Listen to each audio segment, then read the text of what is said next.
Every basketball fan around the world knows the legend of MP. Son of Prince, grandson of Truck, fearless competitor, tireless worker, winner. And while the seeds of all of this were planted long before I met him, the MP that I met was, in many ways, still a child. Now, I don't mean that as an insult. When he first walked into my office, he was only 19 years old. How many of you were fully formed adults at 19, huh? Shaq? I'm looking at you specifically, buddy.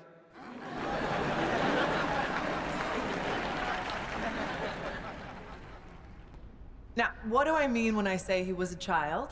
Well, for one thing, he had a child's enthusiasm for the game. MP hung on my every word when we first met. Listened to everything I said like it was the most important thing he had ever heard. I mean, he really did listen. You know, he'd go out and execute something you talked about in a film session like he'd been working on it his entire life. But he was a child in other ways, too.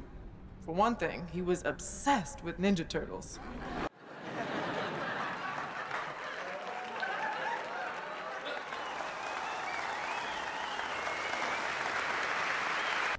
I'm serious. He had the figurines and everything. He said they'd be worth a lot of money one day, but I'm pretty sure he played with them when no one was watching.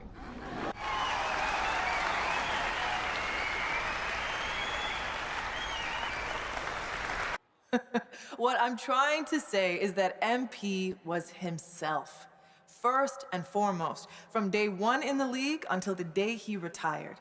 And while he did a lot of growing up over the years, that boyish enthusiasm for the game never left him. It's what made him great.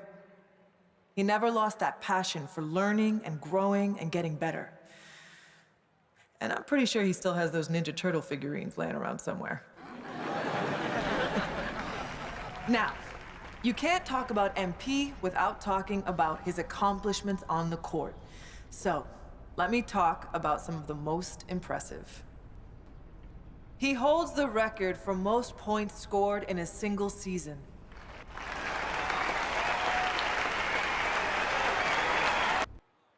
That's right.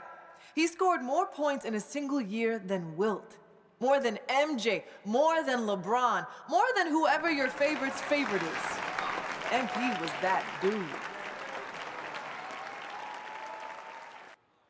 He holds the record for three-pointers made in a single season.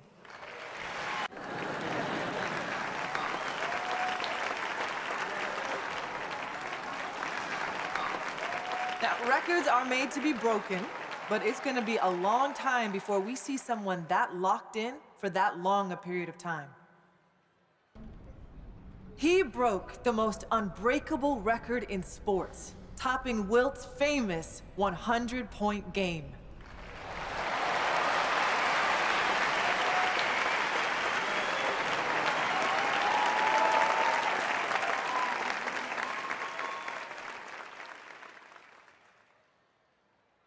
I mean, come on! Will anyone who witnessed that masterpiece ever forget where they were when they saw it? I know I won't. I mean, I happen to have the best seats in the house, but still.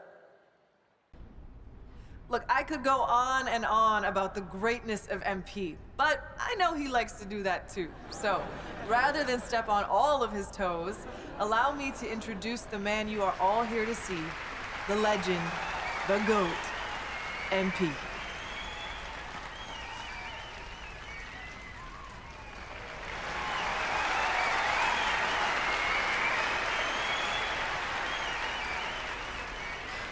Thank you so much. And thank you, Coach Warren, for that beautiful introduction. Some people might be wondering why you took a few shots at me in my extremely valuable collectibles, but anyone who knows you knows you're a master motivator.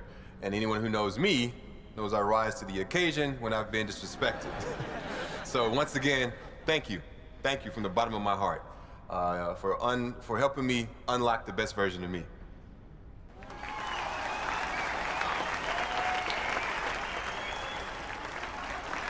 Like Coach Warren just mentioned, people know my story by now.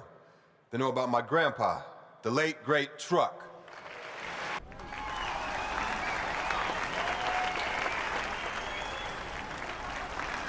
They know about my father, Prince, and how he joined the league as a cocky kid, but left a champion.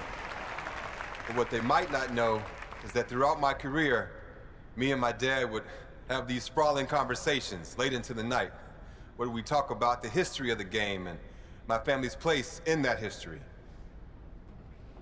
One of my favorite memories from those conversations was the time my dad told me the story of my grandpa's first NBA game. My grandpa didn't have the advantages I had growing up. He was raised in the inner city by a blue-collar father and a stay-at-home mom.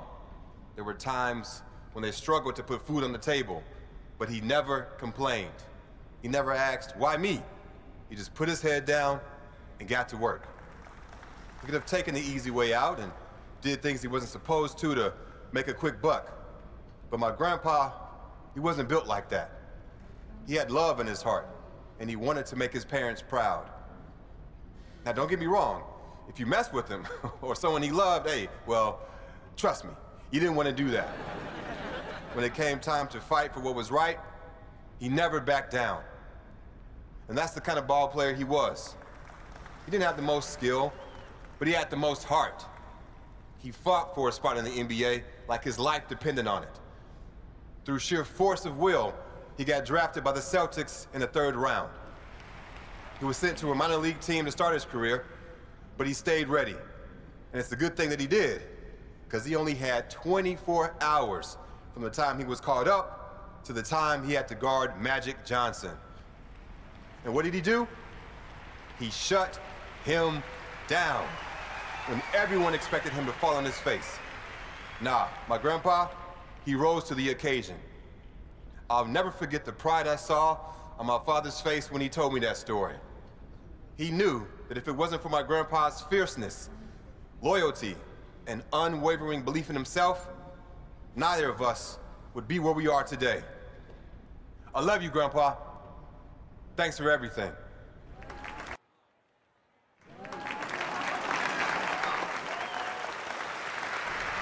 One of my favorite moments from those conversations was when my dad told me about the game that my grandpa outdueled Michael Jeffrey Jordan. Everyone remembers Truck as a defensive force, a great locker room guy, a valuable veteran mentor who showed young guys the ropes. But what most people don't remember is that the man could hoop. Now, that wasn't his strength, but when he felt like the team needed it, he wasn't afraid to get into his bag. If you don't believe me, watch the game. For those who need a refresher, the Pistons lost their first 3 matchups with the Bulls that year, and Coach Daly was sick of it. So during the 4th game, when MJ went out for 11 of the Bulls' first 12 points, my grandpa got the call to come in and knock MJ around a little, bad boy style. But Grandpa had other plans. He knew that what the team needed that day was for someone to go toe-to-toe with his airness. And by the time the dust settled, defensive stalwart Truck had outdueled the great Michael Jordan. The thing that I love about that story is that it shows a side of my grandpa most people didn't get to see. He sacrificed for his family, and he was a really serious guy, but he loved life, and he loved the game of basketball. And every once in a while, that fun-loving guy would come out of his shell and show the world that you can't pigeonhole someone, no matter how well you think you know them. One of my favorite memories from those conversations was the time that my dad told me about his first game against the late, great Kobe Bryant. People might remember that my dad was on fire that game, and you might expect him to be proud of that. But it turned out to be the worst thing for him, because it gave him too much confidence. You need to believe in yourself to make it in this league, for sure. But the flip side to that is, you have to stay hungry. And sometimes, when you get early success, it can go to your head. That's what happened to my dad. He took his foot off the gas and was left behind. For a little while, anyway. The great thing about this story is it ends in triumph.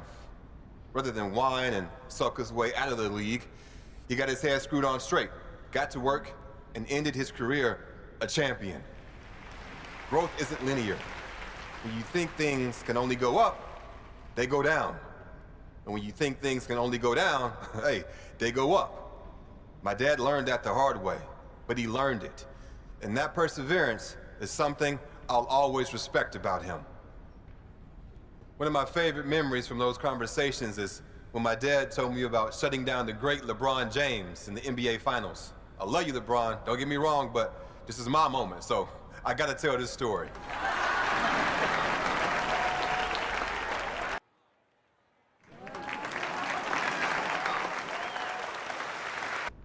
That's not always easy for someone like him. My dad could hoop. He had everything in his bag. But the proudest moment of his career was Game 4 of the Finals, when he used every last ounce of energy he had to shut down the greatest player on the planet. And again, I'm sorry, LeBron, but he held King James to under 10 points. Do you understand how wild that is in that moment? Lots of people still think he's some brash kid with no respect for the game. But those who knew him and love him like I do understand that he's a human being, one who learned from his mistakes and came out on the other side a better ball player and a better human being. My family paved the way for me, and I had every advantage growing up. But once I got to the NBA, they couldn't play the games for me. And as a lot of you remember, my first game was the most hyped debut since LeBron James. All eyes were on me, and everyone expected me to be spectacular. So what did I do? I killed it, obviously. I'm sure you guys remember.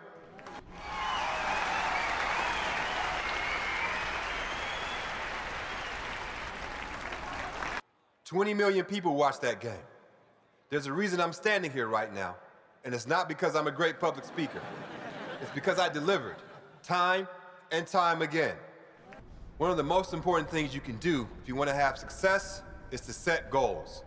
And me, being who I am, I set some pretty lofty ones for my rookie season. I wanted to be the first player in NBA history to win Rookie of the Year, MVP, a championship, and Finals MVP. And I did it. People said I was crazy, but I knew I had the talent and the drive to do what had never been done before. It might sound cocky, but what's cocky when you can back it up? To me, that's just being honest.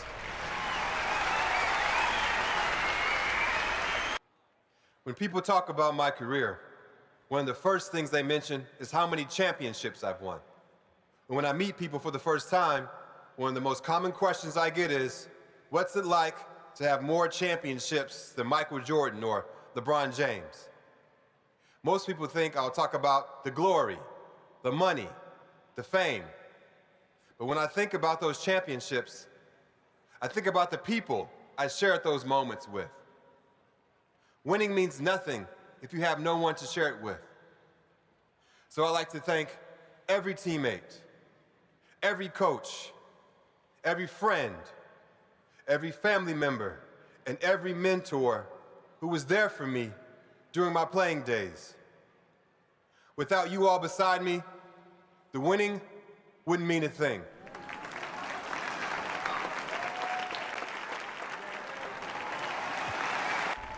I've been up here for a little while now, and it's just about time to say goodbye. But before I do, I want to address some of the big-name pundits who've put me at the top of their GOAT list recently. So here it goes. What took you so long? The championships not enough? Were the records not enough?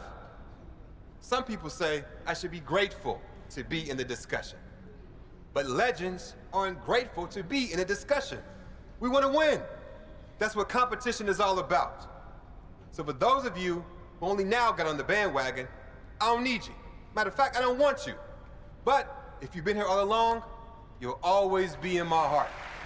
I can't thank you enough for joining me on this crazy ride. And with that, all I've got to say is this: MP